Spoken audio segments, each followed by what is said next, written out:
Bom dia, pessoal. Aqui é o professor Dionísio da disciplina de português. Estou passando aqui para dar uma breve explicação sobre essas duas orações que eu coloquei para vocês há umas semanas atrás.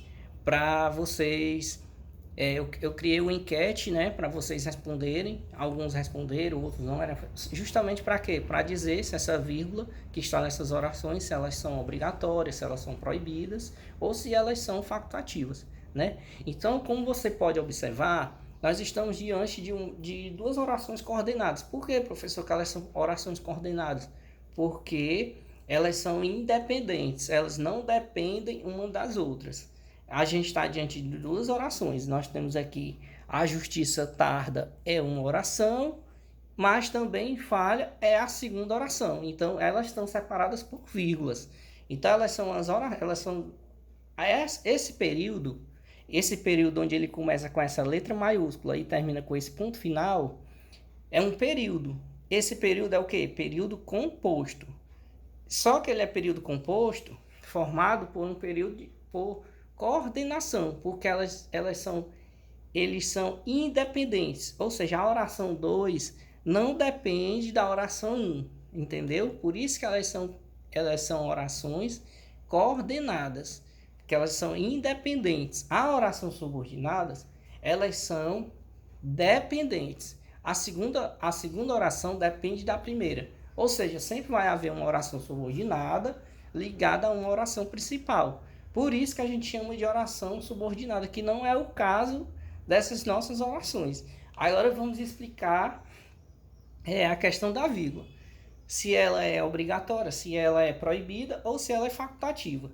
E aí, o que é que a gramática brasileira diz quanto a isso? A gramática diz o seguinte, que quando nós estivermos diante de um período composto, de uma oração, né, formado por orações, período composto, se esses períodos tiver ideia de adição, de soma, a vírgula é facultativa. Entendeu? Então ela pode ter a vírgula, como pode não ter a vírgula. Quando a gente fala essa palavra facultativa, é que ela pode ter as duas formas. Tanto pode vir sem a vírgula, como pode vir com a vírgula. Então, se a gente retirar essa vírgula aqui, não ficaria errado, entendeu? A nossa oração ficaria correta. Por quê? Pois a vírgula é facultativa diante desses tipos de orações, na formação dessas orações coordenadas com valor de adição. Você pode notar que o mais aqui, o nosso mais, que é o nosso conectivo, ele está dando ideia de que de adição, diz a justiça tarda, mas também falha. Ou seja, ele está adicionando algo, adicionando uma ideia, né? Então, a nossa vírgula aí é facultativa, tá certo? E aí, vamos lá. A segunda oração, agora já está diferente. Você pode perceber que está diferente a estrutura. A semântica, né? A parte semântica tem um significado diferente. Ó, a justiça tarda, mas falha. Ou seja, tem uma oposição aí, tem um contraste, né? Tem uma ideia de oposição, está trazendo uma ideia de contraste, né? Ela tarda, mas não falha. Ou seja, como é que ela tarda e não falha? Ou seja, tem um contraste aí, tem uma oposição de ideias. Então a gramática já muda. A gramática diz que quando o mais é utilizado com ideias opostas, né? Geralmente o conectivo é para isso, é para ligar orações. Então aqui nós estamos diante de duas orações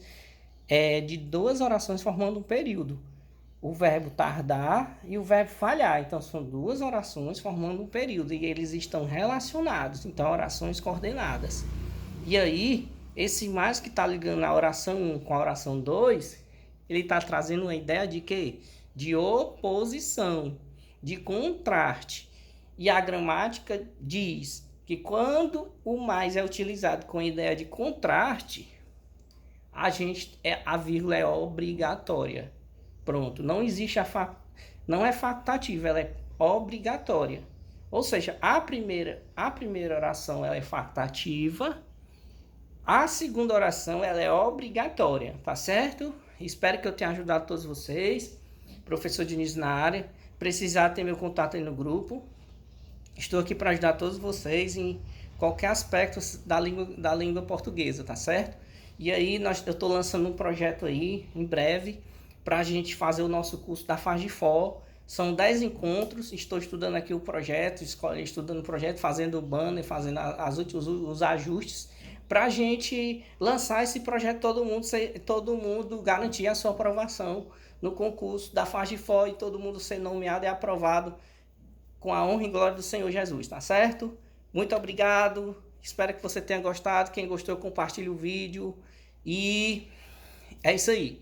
Muitíssimo obrigado. Bons estudos a todos.